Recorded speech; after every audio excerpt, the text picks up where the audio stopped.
झारखंड में भारतीय जनता पार्टी का गठबंधन जीता हुआ चुनाव कैसे हारा।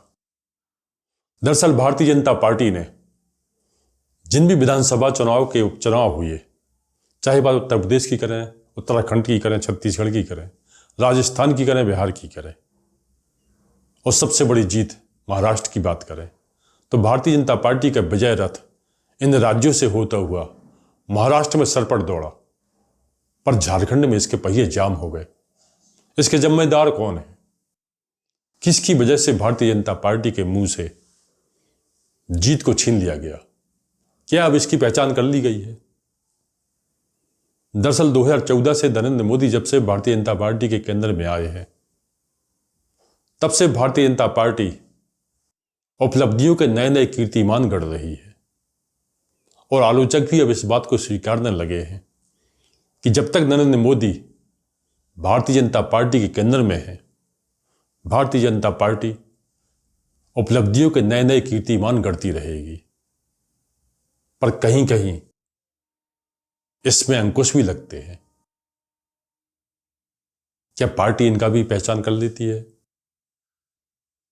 आपको याद होगा 2014 में जब से नरेंद्र मोदी केंद्र में सत्ता में आए हैं, तब से राजनीति में ऐसा पहली बार हुआ है कि किसी नेता ने चुनाव में महिला वोटरों की पहचान की है। नरेंद्र मोदी देश के पहले नेता हैं जिन्होंने इस बात को महसूस किया कि चुनाव में महिला वोटरों की अहम भूमिका होती है। ऐसा पहली बार हुआ। इसलिए आपको याद होगा कि नरेंद्र मोदी ने महिलाओं को लेकर कई किस्म की योजनाएं लॉन्च की, और उनके इस कार्य को उनके सपा सलारों ने आगे बढ़ाया। इसमें सबसे बड़ा नाम आता है मध्य प्रदेश के पूर्व मुख्यमंत्री शिवराज सिंह चौहान का, जिन्होंने मध्य प्रदेश विधानसभा चुनाव के पहले राज्य में लाडली बहना योजना की शुरुआत की थी। महिलाओं के खाते में डायरेक्ट पैसे पहुंचाने प्रारंभ कर दिए थे। अब विधानसभा चुनाव हुए तो नतीजा क्या हुआ? माना जा रहा था कि कांग्रेस पार्टी सत्ता में आएगी, पर भारतीय जनता पार्टी प्रचंड बहुमत के साथ सत्ता तक पहुंच गई। लोकसभा चुनाव में महाराष्ट्र में भारतीय जनता पार्टी के गठबंधन को करारी हार मिली थी। मध्य प्रदेश की तरह महाराष्ट्र में भी लाडली बहना योजना की शुरुआत की गई। वहां महिलाओं के खाते में पैसे पहुंचाए गए, और मध्य प्रदेश की तरह महाराष्ट्र में भी लाडली बहना योजना गेम चेंजर साबित हुई। वहां भारतीय जनता पार्टी का गठबंधन तूफानी गति से चुनाव जीत गया, और झारखंड में भी इसी लाडली बहना योजना की बदौलत इंडिया गठबंधन चुनाव जीत गया। पर इन सभी जीतों में भारतीय जनता पार्टी के पीछे कौन है?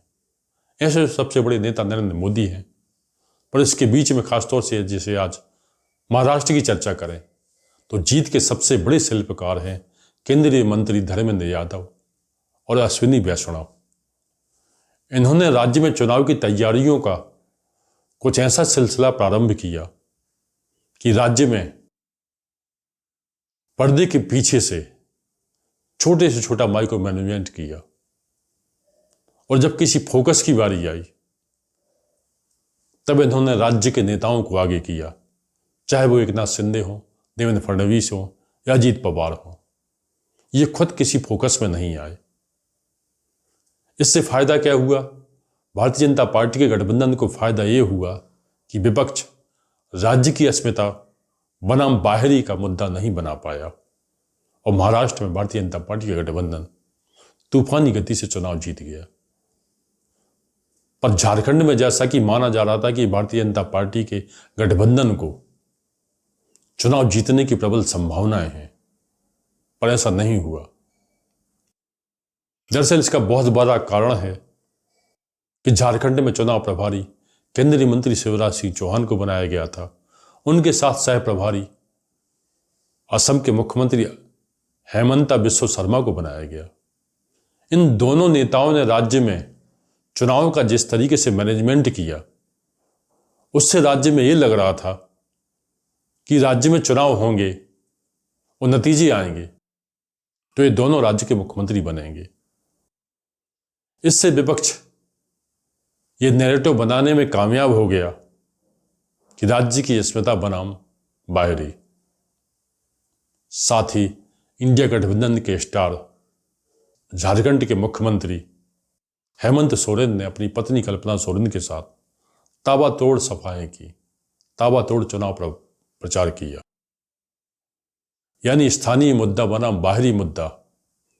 ये ऐसा रूप लिया कि भारतीय जनता पार्टी का गठबंधन जीतते जीतते चुनाव हार गया। और ये इत्तेफाक है कि जिस लाडली बहना योजना की धूम सारे देश में मची हुई है, तमाम तरह के कमेंट्स आ रहे हैं कि चुनाव जीतने का बहुत बड़ा फंडा है, राज्य में लाडली बहना योजना लागू करो, महिलाओं के खाते में पैसे पहुंचाओ और चुनाव जीतो। इसलिए राजनीति के गलियारों में इस बात की भी चर्चा हो रही है कि अगला विधानसभा चुनाव दिल्ली में है, तो क्या दिल्ली की सरकार दिल्ली की महिलाओं के लिए लाडली बहना योजना जैसी कोई योजना लॉन्च कर सकती है? तो आज के लिए इतना ही। आपसे अनुरोध है, आप अपने विचारों से कमेंट बॉक्स में लिखकर हमें जरूर बताइएगा।